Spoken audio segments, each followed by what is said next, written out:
तो वह चुनावी रणनीतिकार प्रशांत किशोर के कांग्रेस में शामिल होने की खबरों पर एक बार फिर विराम लग गया है। लेकिन कांग्रेस नेता रणदीप सुरजेवाला का कहना है कि 2024 के लोकसभा चुनाव में क्या नीति रहेगी, इसका फैसला एम्पावर्ड एक्शन ग्रुप ही करेगा, जिसके लिए दिल्ली के 10 जनपद में हुई बैठक में कांग्रेस ने भविष्य को लेकर एक बड़ा फैसला लिया और 6 नई कमेटियां बनाई। तो वहीं दूसरी ओर कांग्रेस 13 से 15 मई तक उदयपुर में नव संकल्प चिंतन शिविर करेगी, जिसमें किसान, युवा और बेरोजगारी, संगठनात्मक मामले, सामाजिक अधिकारिता, आर्थिक, राज्य और राजनीतिक मामलों सहित लगभग 6 एजेंडों पर चर्चा के लिए अलग अलग कमेटियां बनाई गई हैं।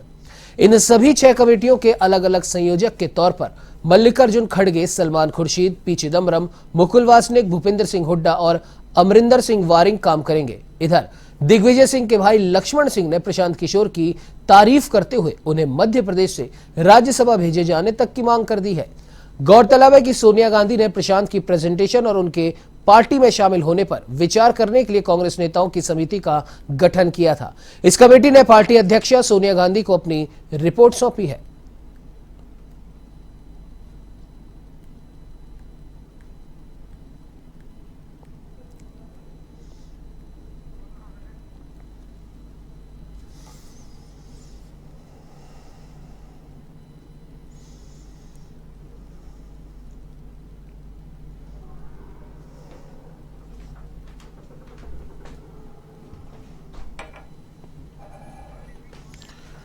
तो इस खबर पे ज्यादा जानकारी के लिए हमारे साथ राजधानी दिल्ली से एवं संवाददाता ज्योति सिंह फोन लाइन पे जुड़ चुकी है।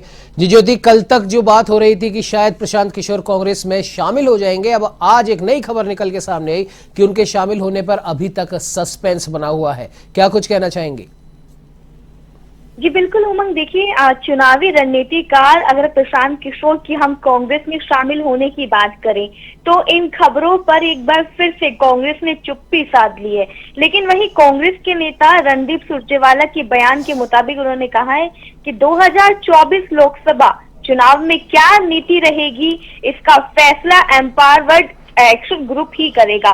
तो वहीं देखिए कांग्रेस ने भविष्य को लेकर एक बड़ा फैसला कर लिया है, जिसके तहत कांग्रेस ने 6 नई कमेटियां बनाई है। और दूसरी ओर कांग्रेस देखिए वहीं 13 और 14-15 मई तक उदयपुर में चिंतन शिविर करने जा रही है, जिसके लिए किसान, कृषि, युवा, बेरोजगारी, संगठन के मामले, सामाजिक अधिकारिता, आर्थिक, राज्य, राजनीतिक मामलों सहित 6 एजेंडों पर चर्चा के लिए अलग अलग कमेटियां बनाई है। देखिए प्रशांत किशोर की अगर हम बात करें तो देखिए अब तक कयास ये लगाए जा रहे थे कि प्रशांत किशोर कांग्रेस में शामिल हो सकते हैं, क्योंकि लगातार बैठकों का दौर दिल्ली के 10 जनपद सोनिया गांधी के आवास पर जारी था। और पीके की अगर हम बात करें तो आला कमान के साथ वो 3 बैठकें कर चुके हैं, लगभग इससे ज्यादा ही कर चुके हैं। इस दौरान उन्होंने कांग्रेस की लोकसभा और विधानसभा चुनाव में जो हार हुई है उस पर मंथन किया था। इतना ही नहीं, देखिए पीके ने कांग्रेस को 600 पेज का एक प्रेजेंटेशन दिया था, जिसमें ये बताया गया था कि पार्टी को सत्ता में वापसी के लिए क्या करना होगा।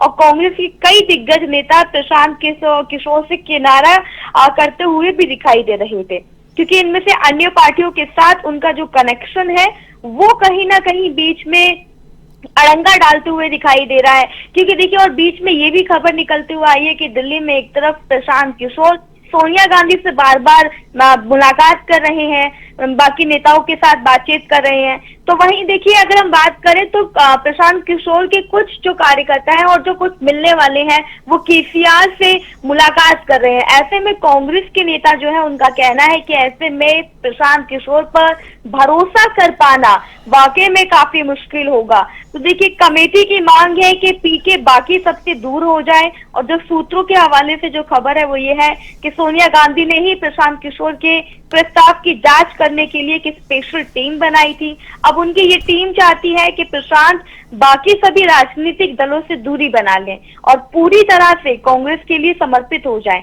और प्रशांत किशोर ने सुझाव भी दिया था कि कांग्रेस, ममता बनर्जी, टीएमसी, केसीआर की टीआरएस जैसी जो रीजनल पार्टी है उनके साथ एक गठबंधन कर ले। और हालांकि तेलंगाना के प्रदेश कांग्रेस है, रेवंत रेड्डी अक्सर केसीआर और उनके बेटे टी रामाराव की आलोचना भी करते रहते हैं। तो देखिए यही वजह है जो कांग्रेस पूरी तरह से प्रशांत किशोर पर भरोसा नहीं कर पा रही है उमंग। बिल्कुल ज्योति, और जिस प्रकार से बात टीआरएस की हो रही है तो प्रशांत किशोर के कुछ साथी नहीं बल्कि प्रशांत किशोर की जो कंपनी है इंडियन पॉलिटिकल एक्शन कमेटी ने 2023 विधानसभा चुनावों के लिए कॉन्ट्रैक्ट ऑलरेडी साइन कर लिया है टीआरएस के साथ में।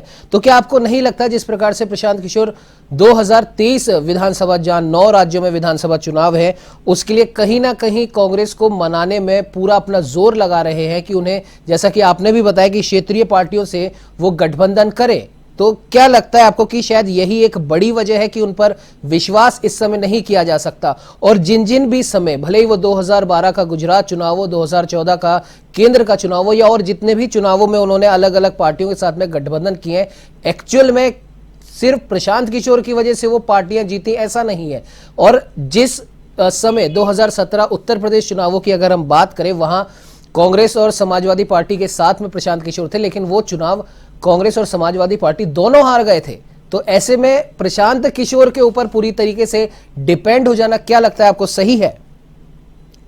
कि बिल्कुल उमंग, देखिए अगर हम प्रशांत किशोर की बात करें, और प्रशांत किशोर 2 दिन से जो खबरें आ रही हैं कि तेलंगाना की जो मुख्यमंत्री है केसीआर, उनके घर पे डेरा डाले हुए हैं, और प्रशांत किशोर केसीआर की इस मीटिंग से भी कांग्रेस में एक तरीके से हड़कंप वाली स्थिति बन गई है। हाल ही में केसीआर ने जो घोषणा की थी कि अगले साल होने वाले तेलंगाना की विधानसभा चुनाव और 2024 के आम चुनाव में प्रशांत किशोर उनकी मदद करेंगे, तो देखिए यही एक वजह है जो कांग्रेस पूरी तरह से प्रशांत किशोर पर भरोसा नहीं कर पा रही है। क्योंकि एक तरफ वो कांग्रेस को ये आश्वासन देते हुए दिखाई दे रहे हैं, प्रेजेंटेशन देते हुए दिखाई दे रहे हैं कि वो कांग्रेस को और जो चुनावी स्तर है, जो जमीनी स्तर है, उस पर कांग्रेस को मजबूत करने के लिए पूरी तरह से मदद करेंगे। तो वहीं देखिए वो दबाव भी डालते हुए दिखाई दे रहे हैं कि जो रीजनल पार्टीज हैं, आप उनके साथ गठबंधन कर लो। और ऐसे में जब उनके कंपनी के लोग मिलते हैं केसीआर से, और प्रशांत किशोर खुद 2 दिन से डेरा डाले हुए हैं, तो ऐसे में कांग्रेस का भरोसा कर पाना प्रशांत किशोर पे वाकई मुश्किल है। और इसी वजह से कांग्रेस ने अभी चुप्पी साध ली है। जी तो बिल्कुल ज्योति, हमारे साथ जुड़ने के लिए, तमाम जानकारी साझा करने के लिए आपका बहुत बहुत धन्यवाद।